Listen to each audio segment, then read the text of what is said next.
So ito na mga kabayan, susunod nating susunod na project, Pasig Esplanade. Phase 5 na to, no?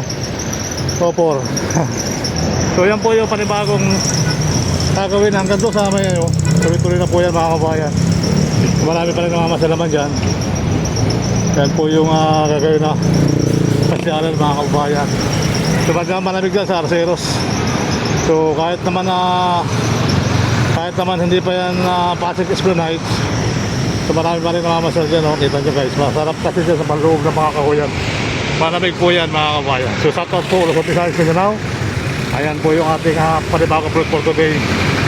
Alright. Ayan, panibagong pasyalan yan. Ganda-ganda pasyalan.